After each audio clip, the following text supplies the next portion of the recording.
ये स्टोरी की शुरुआत होती है 2002 से, जब भारत के सबसे बड़े बिजनेस टाइकून धीरूभाई अंबानी की डेथ होती है।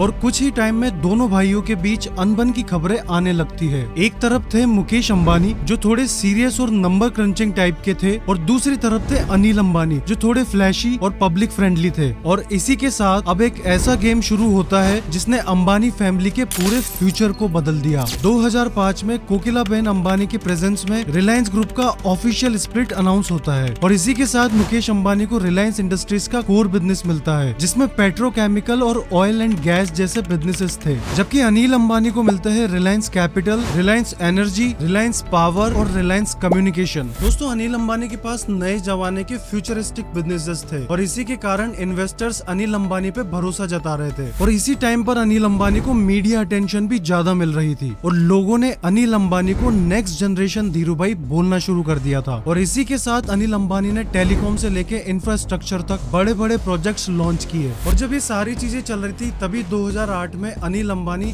रिलायंस पावर का आईपीओ लेकर आते हैं, और इन्वेस्टर्स ने इतना भरोसा जताया कि रिलायंस पावर का आईपीओ 69 टाइम्स ओवर सब्सक्राइब हो जाता है। और इस टाइम तक अनिल अंबानी की चारों तरफ चर्चा चल रही थी, और इसी के साथ अनिल अंबानी दुनिया के 6th रिचेस्ट मैन बन जाते हैं। अनिल अंबानी की नेटवर्थ 42 बिलियन तक पहुंच जाती है, और अब लोगों को लगने लगा था कि अनिल अंबानी धीरूभाई अंबानी से भी आगे निकल जाएंगे। लेकिन इस पर्टिकुलर टाइम तक कोई सोच भी नहीं सकता था कि दुनिया का छठा सबसे अमीर आदमी एक टाइम पर बैंकरप्ट हो जाएगा। और इसी के साथ 2008 में अमेरिका में लेमन ब्रदर्स कोलैप्स कर जाते हैं, जिसके बाद पूरी दुनिया में फाइनेंशियल क्राइसिस आता है, और एक ही साल में रिलायंस पावर का स्टॉक 60% तक डाउन हो जाता है। देखिए, इस टाइम तक अनिल अंबानी के ज्यादातर बिजनेसेस हाईली लेवरेज थे। ज्यादातर कंपनियों ने एक्सपांशन के लिए बहुत सारा लोन उठा रखा था, लेकिन रिसेशन के कारण रिलायंस पावर के प्रोजेक्ट्स डिले होते गए, जिसके कारण एक्सपेक्टेड रिटर्न भी नहीं मिल पा रहे थे। और जब ये सारी चीजें चल रही थी, तभी टेलीकॉम सेक्टर में एयरटेल और वोडाफोन कंपटीशन बहुत ज्यादा बढ़ा देते हैं, जिसके कारण अनिल अंबानी स्पेक्ट्रम के लिए एग्रेसिवली बिड करते हैं, लेकिन कंपनी को उस हिसाब से रिटर्न्स नहीं मिल पाते, और यहीं से अनिल अंबानी का डाउनफॉल स्टार्ट होता है। और 2012 आते आते अनिल अंबानी की ऑलमोस्ट कंपनीज हाईली लेवरेज थी। जहां एक तरफ रिलायंस इंफ्रा के प्रोजेक्ट्स टाइम पर कंप्लीट नहीं हो रहे थे, वहीं रिलायंस पावर नए प्रोजेक्ट्स को लेने में स्ट्रगल कर रहा था, और टेलीकॉम इंडस्ट्री में एयरटेल और वोडाफोन ने पकड़ जमा ली थी, जिसके कारण रिलायंस कम्युनिकेशन का बुरा हाल था। और इसी के साथ 2016 में मुकेश अंबानी का जियो एंट्री मारता है, और इस टाइम पर जियो ने रिलायंस कम्युनिकेशन तो छोड़ो, पूरी टेलीकॉम इंडस्ट्री को ही डिसरप्ट कर दिया था। और कुछ ही टाइम में रिलायंस कम्युनिकेशन का सब्सक्राइबर बेस गिरता है, और रेवेन्यू एकदम से कोलैप्स हो जाता है। दोस्तों, 2019 आते आते रिलायंस कम्युनिकेशन की कंडीशन इतनी खराब हो गई कि इनको 2019 में बैंकरप्सी फाइल करनी पड़ी। 30,000 करोड़ से भी ज्यादा का डेट था, जिसके कारण अनिल अंबानी के खिलाफ मल्टीपल लीगल केसेस फाइल होते हैं। और बात तो तब बढ़ गई जब कोर्ट ने क्लियरली ये बोल दिया कि अगर अनिल अंबानी एरिक्सन के 453 करोड़ रुपए रिटर्न नहीं करते, तो अनिल अंबानी को जेल जाना पड़ेगा। और इस टाइम पर सबको ये लगने लगा था कि इस टाइम पर अनिल अंबानी को जेल जाने से कोई नहीं बचा सकता। लेकिन इसी टाइम पर एंट्री होती है मुकेश धीरूभाई अंबानी की।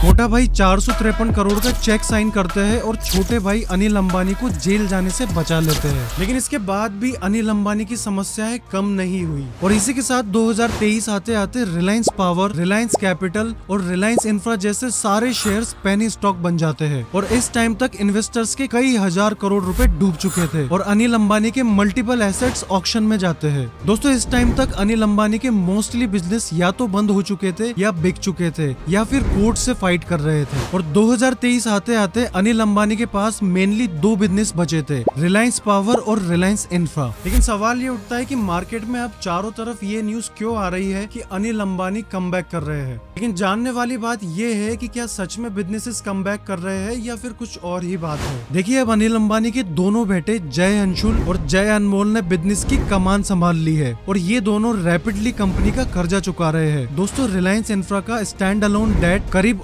3500 करोड़ का था, जिसमें से 3300 करोड़ का डेट क्लियर कर दिया गया है और अब करीब 475 करोड़ का स्टैंड अलोन डेट बचा हुआ है। और जैसे ही ये न्यूज मार्केट में आई वैसे ही रिलायंस इंफ्रा के स्टॉक में तेजी देखी गई। लेकिन ध्यान देने वाली बात ये है कि ये सिर्फ स्टैंड अलोन डेट क्लियर हुआ है, अभी भी कंपनी का कंसोलिडेट डेट करीब 6000 करोड़ का है। अगर क्वार्टरली रिजल्ट्स की बात करें तो कंपनी का मार्च क्वार्टर का प्रॉफिट 8262 करोड़ का है। लेकिन हैरानी की बात यह है कि इसमें से ज्यादातर प्रॉफिट अदर इनकम से हुआ है। आप यहाँ देख सकते हैं कि कंपनी की अदर इनकम करीब 8950 करोड़ है। ऑपरेशनल प्रॉफिट तो सिर्फ 14 करोड़ रुपीस है। मतलब अगर आप अदर इनकम हटा दो तो कंपनी अभी भी लॉस में है। लेकिन सवाल ये उठता है कि इतना सारा डेट होने के बाद ऑल ऑफ सडन ये डेट कम कैसे हो जाता है। देखिए, अगस्त 2024 से कंपनी फंड रेज करना स्टार्ट करती है और प्रेफरेंशियल शेयर इश्यूज और QIPs के जरिए बहुत सारा फंड रेज होता है। कुल मिलाकर कंपनी ने करीब 17,600 करोड़ रुपीस का फंड रेज किया। देखिए, अंबानी की कंपनी रिलायंस डिफेंस, जो कि रिलायंस इंफ्रास्ट्रक्चर का एक सब्सिडरी है, अब एक नई फैक्ट्री बनाने जा रही है जो कि धीरू भाई अंबानी डिफेंस सिटी के अंदर सिचुएटेड होगी। और ये पूरा एरिया लगभग 1000 एकर्स का है। और रिसेंटली अंबानी ने जर्मन कंपनी रेन मेटल के साथ एक इम्पोर्टेंट पार्टनरशिप अनाउंस की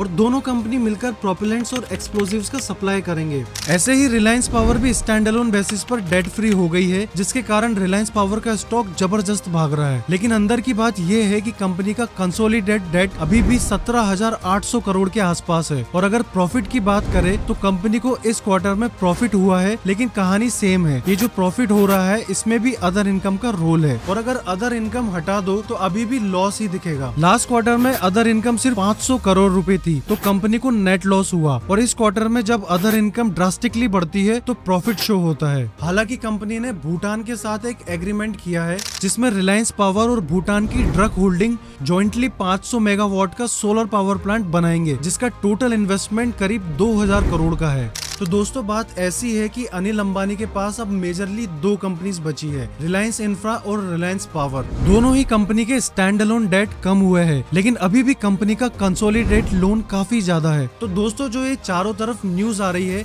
जिसमें ये बताया जा रहा है कि अनिल अंबानी कमबैक कर रहे हैं, तो इस कमबैक को आप रियल कमबैक बोलोगे या फेक कमबैक बोलोगे? क्योंकि ज्यादातर कंपनी के प्रॉफिट्स अभी भी अदर इनकम से हो रहे हैं। और दोस्तों, कमेंट्स में ये भी बताना कि क्या अनिल अंबानी की कंपनीज मुकेश अंबानी की कंपनीज के बराबर वेल्थ क्रिएट कर पाएंगी। दोस्तों, चैनल को सब्सक्राइब जरूर कर देना, क्योंकि आपके लिए तो ये कुछ सेकंड्स की बात है, लेकिन हमारे लिए ये एक मोटिवेशन है।